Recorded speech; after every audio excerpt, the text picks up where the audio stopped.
This video was brought to you by Stormberg, a better route planner, MisterGreen, Kempower and Marcus Bil. Yo, what's up? We're now in front of the house, and behind me here you see the Hongqi E-HS9, the dictator's car. Perfect for me. I'm even wearing red today. Yeah. But okay, so you know, I have indication from the range test that this car doesn't seem to be that thirsty, especially when you're driving slow. So ideally I want to take a full Sunday driving test, but I have to return the car tomorrow. I also have a baby at home. I need to, you know, kind of help take care of the baby. Wife has been doing lots of the ABC, the always baby care lately, but I also need to do my part of the job. That's why we're going to take a shorter loop and figure out how economical this one can be. Because let me just show you here. Yeah, look at this beast. Now this is an Audi A6 thing. Let me double check here. So it's the PP. No, but this is my neighbor's parents' car. You see, it's it's an Audi A6 3-liter TDI. And just compared to the Hongqi, then the Audi seems small. That's just how big the Hongqi is. So this time I have not charged the car to 100% since we're not doing a full discharge. It's at 79%. And the plan is, okay, if there's one thing I need Hongqi to improve, it's the freaking infotainment and the software in general. Okay, zoom out. Okay, zoom out and wait for the lag. So we have the legacy automaker lag. What about the Chinese automaker lag? Well, okay.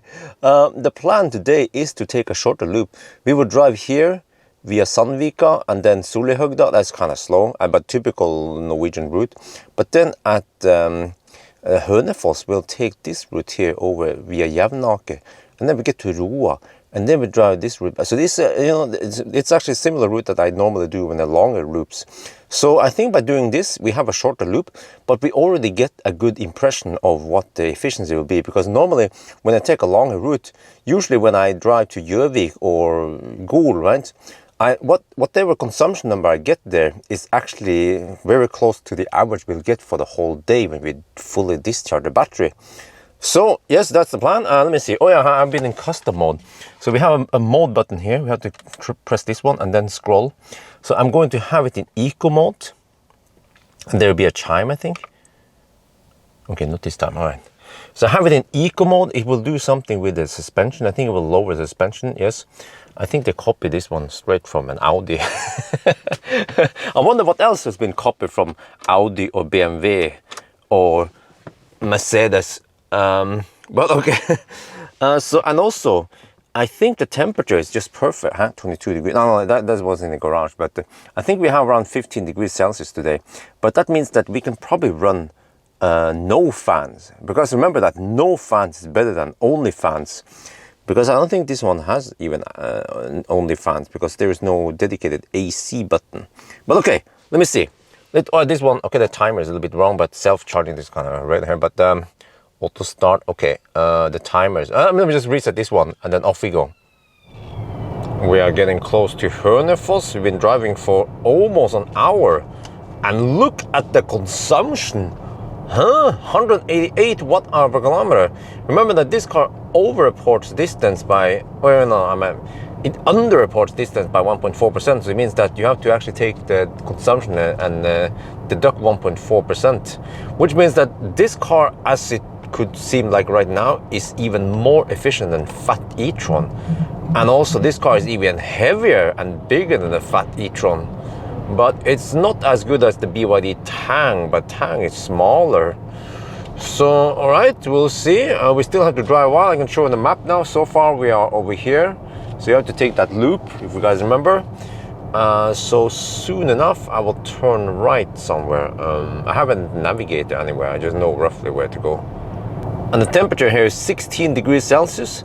And you see, I still have fans off. And we have cloudy weather, so it's not going to heat up at all in the cabin. It's nice and warm in here, just perfect. We are passing by Jevnaker to the left here. This is a new stretch of road, 90 zone. So with this test, I will follow the speed limits and go at 90 on the speedo, which is around, I think, 87 kilometers per hour. But consumption is rising because we are going uphill now. So, ooh, how is this gonna be, huh? Higher speed, which kills the range and increases consumption on this boxy car with drag coefficient of 0.345. We'll see. So we are roughly about halfway now in this loop. We are getting near Harestua, and we are right now in the average speed zone. You know, there will be two cameras. The first camera takes a picture of you, and then the second camera also takes a picture of you, well, the license plate, and counts the time you spend between those two cameras. We just passed the first camera, and then notice this one. It says on the screen that you are in an average speed check zone. Wow! It has this feature. Look here even. It says it's an 80 zone. It says that I'm driving 77 kilometers per hour on GPS. And it says there, I average 77 kilometers per hour in this zone, and I've driven 2.5 kilometers so far. Wait, why is it not updating? Oh, no. Oh, it's the remaining distance. Wow! Look at this, huh? Okay, most of the software is kind of shitty, but this feature is really useful. Okay, let's see how accurate it is. The camera is right over there. It claims 400 meters left. 350, 300. There's a camera. 200. Wow, this is spot on. Let me see. Can we see? Did we get flashed? Noosh! Yeah, you see that? We always get flashed, and then there is always this yellow light. If it's blinking yellow right after that one, the last camera, then it means you will get a nice ticket in the mail box, so you can support the government. Oh man, I really love driving this Hongqi. So, you know, I recently drove the EQS for a whole week, and I got a very good impression of how the handling and the noise and everything is with the Mercedes EQS. And then when I sat in this car, I actually felt like driving the EQS in many ways. Both of them feels like a boat, but in a good way. It's like a comfortable boat. So I mentioned this before, you know, but in case you haven't heard about this, I feel like the ride quality and comfort here in the Hongqi is somewhere between an EQS and a fat e-Tron. So it's actually very good. So now I guess I will enjoy the last bit of this short drive back to Oslo. Oh yeah, the sound system here, by the way. I think at the range test, I said it was a 6. I think I changed my mind. It actually sounds like a 7. I had to tune down the bass to -4 or -3. Then it sounds perfect.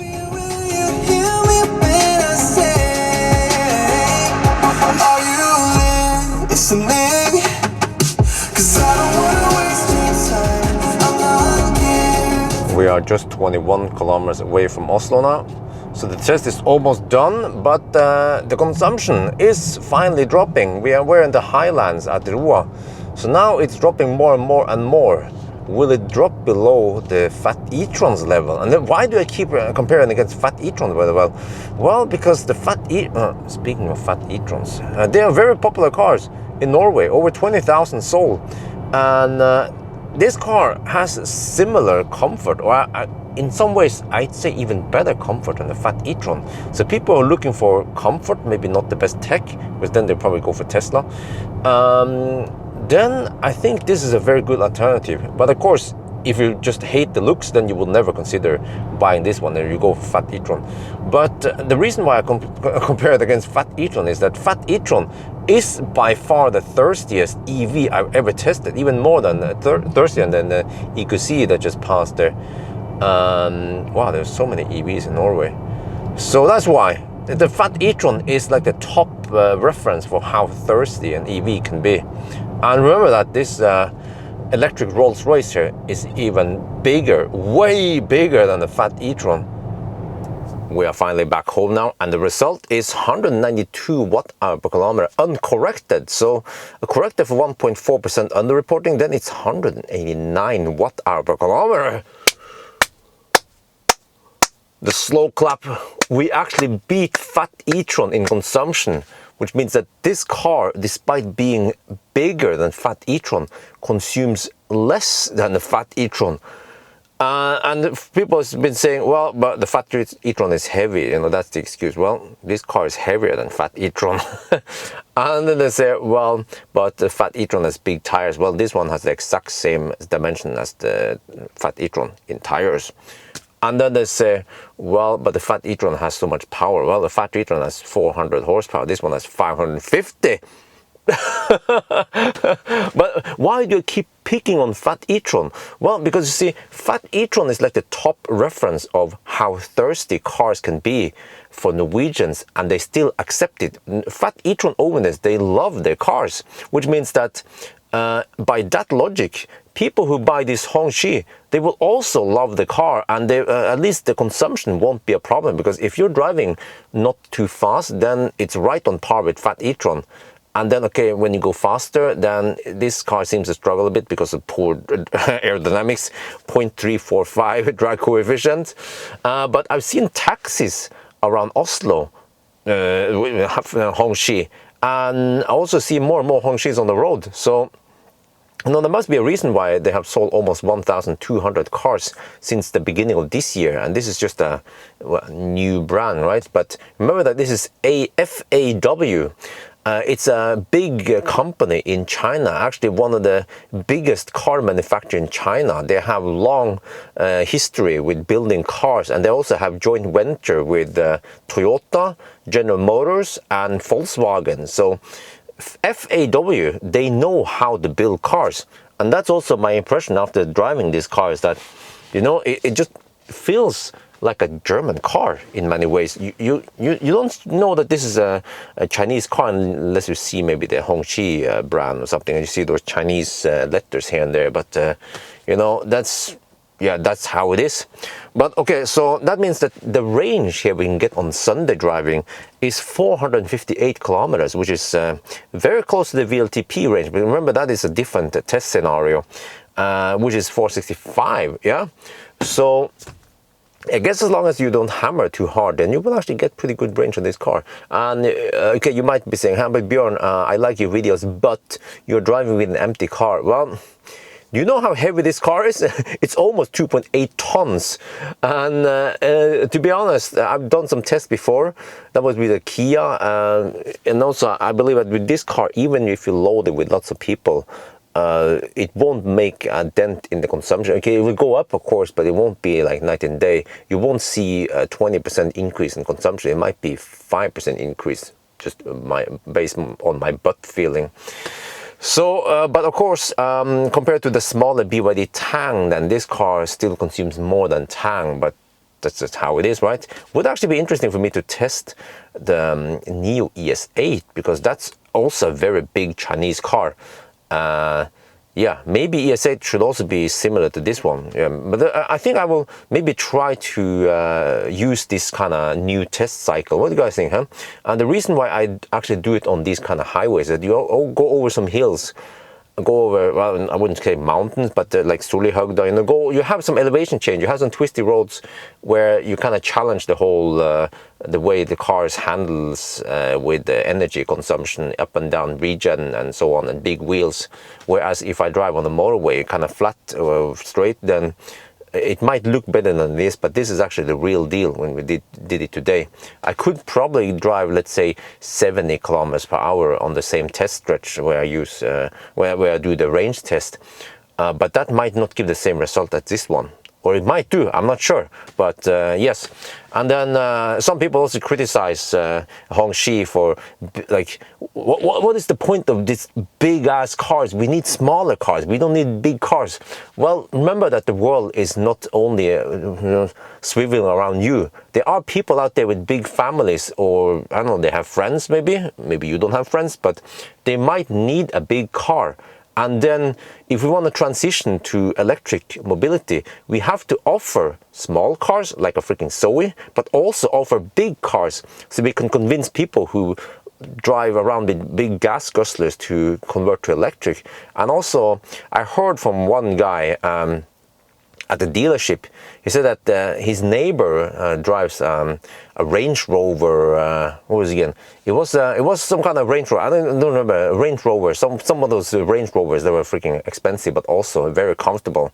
And then he got to borrow this Hongqi, and then he was just convinced. Boom! And then he went from Range Rover to Hongqi. That's how awesome this car is. And you see, that's my point, is that you then take away yet another fossil car off the road. Or well, actually, well, it's not going to be put to the scrapyard, but eventually, you know, as more and more people start using electric, then there will be lower and lower need to use fossil cars. So yes, but is this car just all good? Well, it has some kind of not so good software. That's the minus, but hopefully the Chinese people, they will improve and make the software better. If they can actually nail the software to be as good as the Western cars, then it's game over. Okay, anyway, I think that's gonna be it for now. I hope you guys enjoyed this video. As always, thank you for watching, and talk to you later.